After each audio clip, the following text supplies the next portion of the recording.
today's numbers show that voters would rather see Malcolm Turnbull in the top job rather than Tony Abbott. 58% of voters say Malcolm Turnbull has the best leadership credentials compared to 23% who favour Tony Abbott.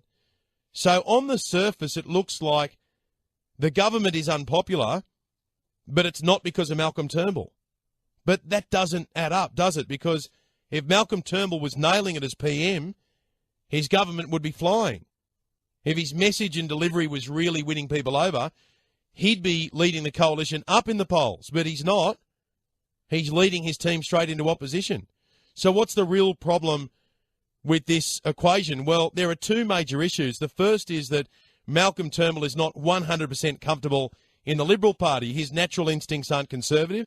That's why he's always been very popular with the left. And case in point, 80% of Green voters said Malcolm Turnbull was the better leader compared to 5% who backed Tony Abbott. But how many of those Greens voters do you think are actually going to abandon their traditional vote and back the coalition to keep Mr Turnbull in power? Well, not many, maybe none. So that's his first big hurdle. The group who like him the most aren't going to vote for him.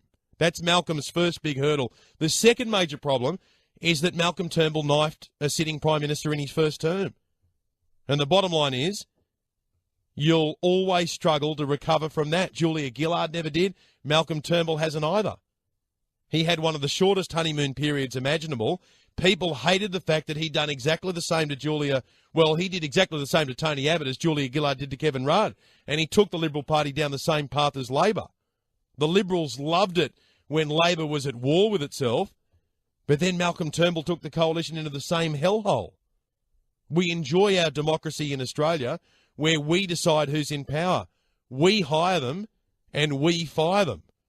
And Malcolm Turnbull took that away when he put personal interest ahead of what's right, just like Julia Gillard did to Kevin Rudd.